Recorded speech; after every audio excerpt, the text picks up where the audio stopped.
Hi, my name's Phil. I like talking about politics, and over the last few years there's been a number of parallels drawn between politics in the US and in the UK. In some cases the UK is aping America, and in others it's the reverse. And what I've seen in the US presidential election campaign from the point of view of the Democrats seems to be copying a behaviour from the UK born of an arrogance that, you know, if you show the world a monster, then the world will want rid of it. But that view was wrong in the UK, and it is proving to be wrong in the US as well, as Joe Biden, arguably the most inspiring candidate that the Democrats could have possibly chosen, is not going to get the barnstorming win predicted. And although it looks likely he will win, it's still not certain he will win at all. But first, if you'd like to be notified of daily news in politics, please subscribe to the channel and click the bell notification icon. So, first of all, I will just point out the point at which I'm recording this, it's actually yesterday from your point of view. It's the 5th of November, which is a day where in Britain we traditionally do a couple of things.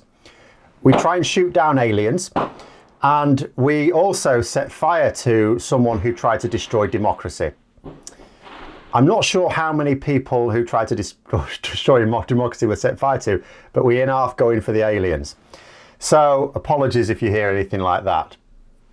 But also at the point at which I'm recording this, the lay of the land is that it's still really close. And it looks like Biden will sneak it. It sort of looks like that. It's a depressing concept. Not that he will win, but that he will sneak it. Roll back 4 years and I thought to myself, look, the Democrats foisted Hillary Clinton onto their supporters. It seemed to me that generally the wider movement really would have preferred Bernie Sanders. Now I have to be a little bit careful here because were I an American citizen, I'd be all over Bernie Sanders in terms of his general policies.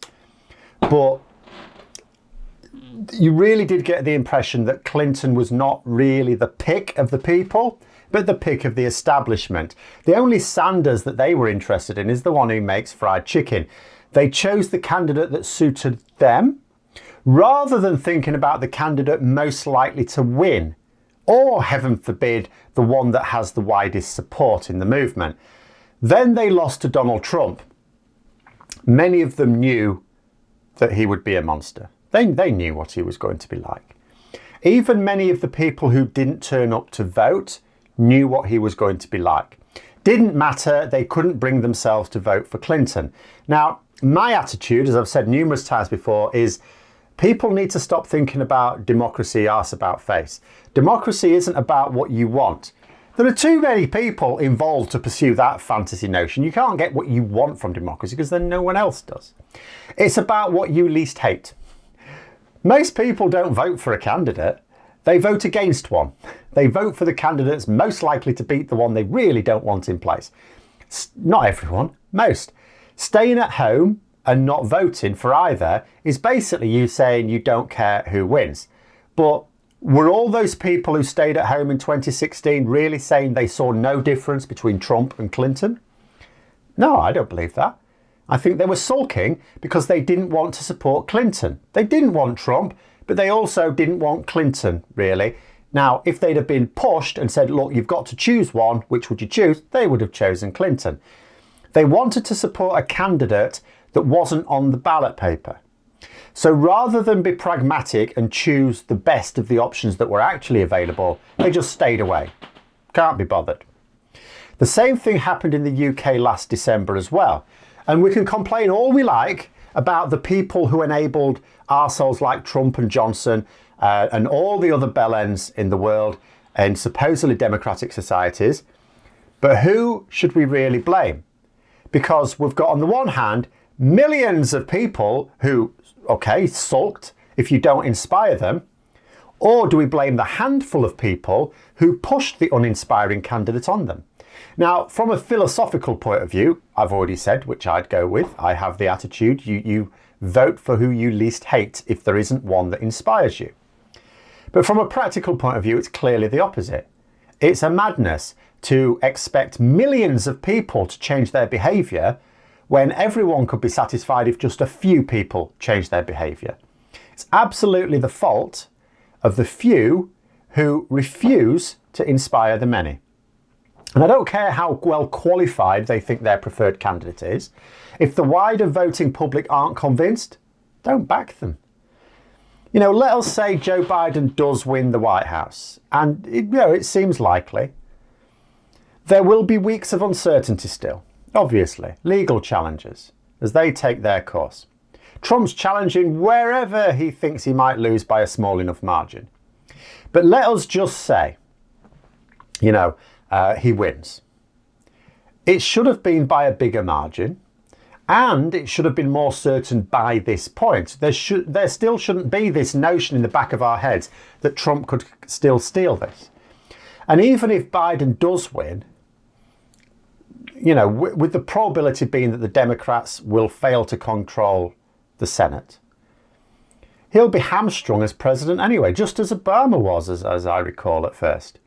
He won't actually be able to do anything. Now, ordinarily, you'd say, so what he's going to have to do is compromise with the Republicans who will have control and with the legislature and pursue policies that would have cross-party support. Well, that's not too bad an outcome, is it? Not bad at any time. But how realistic is that going to be when you've got such divided politics in America right now? There's like a gulf between them. Because although it doesn't look like the Democrats learn lessons, I reckon the Republicans might. Even if Trump loses, you might imagine to yourself, so if Trump loses, let's say he just loses this, then they'll turn away from the way Trump did things? No. Why would they? They've learned that lying your arse off works. That breaking the law works as long as you accuse the other side of breaking the same law. If Trump loses, it won't necessarily be because he embraced populist strategies. That seemed to work. What seemed to be his downfall, if anything, was the fact that he personally wasn't sufficiently focused. He was conceited, too conceited. He lacked subtlety. He lacked cunning. A shrewder, more astute operator could distill the elements of Trumpism that worked. That, I worry, is what the Republicans will learn. Just as I think the Conservatives will be learning that when they originally get rid of Johnson, they will say to themselves, well, the way he approached it worked. It was just Johnson himself wasn't up to it. The techniques didn't fail. Only the operator failed. Assuming Trump even ultimately fails. Because there's still a scenario where he's still president in a few months' time. The Democrats had the opportunity to sink populism in the US. They had to beat him badly. Badly. They needed a leader. Someone who would provide a real alternative. Now, I don't follow US politics as closely as UK politics, but anyone interested in politics, I think, has to follow US politics because the effects are so far-reaching. But I cannot, for the life of me, work out what Biden was offering the American people, beyond not being Trump. What was his campaign message? I'm sure you can look up literature like a manifesto that says, oh, we want to do this, this and this. Yeah. What was his message? What were the few messages he was trying to, in any successful campaign, you need a few hard-hitting messages that get out to the people. You can have your boring documents that maybe some people will read, but what your core campaign messaging? Seemed to me that there wasn't anything to distinguish him from a less insane Republican candidate, for example. His pitch was, I'm not Trump. Right, okay. The problem is that Trump didn't present himself as the I'm not Biden candidate. What would be the point? What would that even mean? He presented himself. He embraced himself. He didn't try and do what Boris Johnson actually did and try and excuse the last 10 years of Conservative rule by saying, well, I'll be different. Trump didn't say that. He said, well, I'm not going to be different. I'm going to be the same. You're going to get 4 more years of the same. Thank you very much.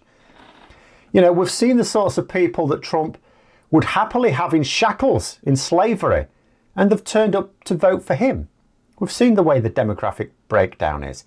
Some groups you'd think absolutely insane to vote Trump, but they have. You get the feeling that maybe Obama shot too early. America could have done with him about now. Someone like him could have wiped the floor with Trump and taken control of the Senate while he was at it. Wouldn't even be any doubt.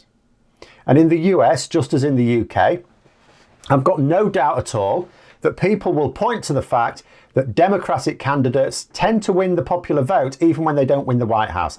Quite a lot of the last presidential elections, if it was purely based on popular vote, would have actually gone to Democrats. It would have gone to Hillary Clinton, for example, in the last one. And no doubt it would be going to Joe Biden this time. No doubt at all.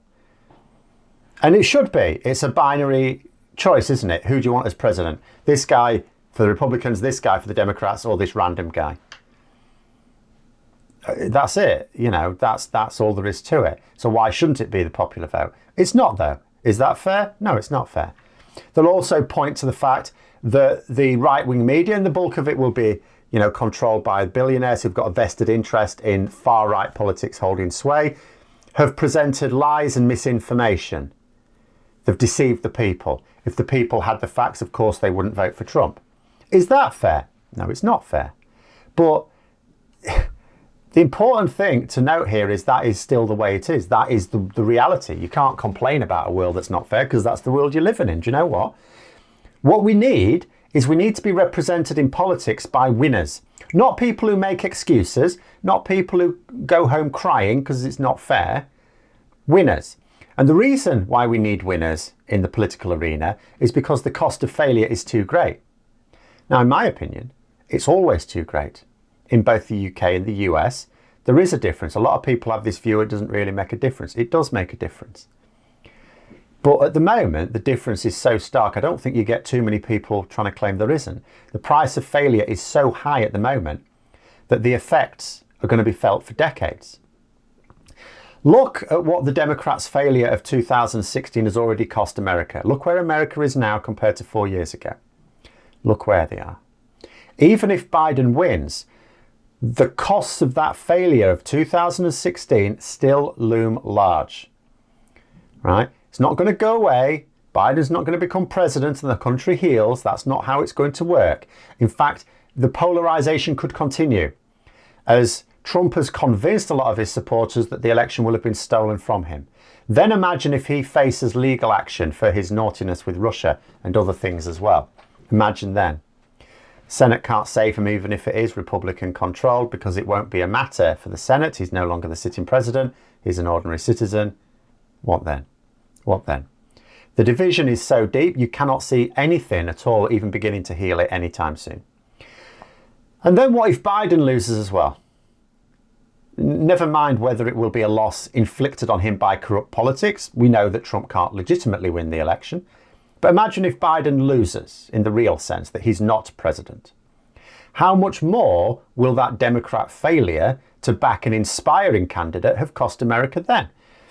And if he wins, it's hardly going to be a stunning success because without control of the legislature and the Supreme Court knackered for a generation at least, the best Americans can look forward to is the dismantling of Trump policies and the lack of continuation of them. Maybe even gaining some credibility again on the world stage, maybe even taking some action that might be able to help with the coronavirus pandemic. But they can't really look forward to anything positive emerging because what could he do without Republican support? Nothing. But then as far as I can tell, Biden didn't promise anything positive anyway, just not being Trump. He promised zero, which for many people is better than negative, but doesn't inspire the rest. But anyway, those are my thoughts. Let me know yours in the comments below. Hope you found the video interesting. If you did, don't forget to click the like button. And if you'd like to support the channel further, please click the Patreon link for details. And until next time, I'll see you later.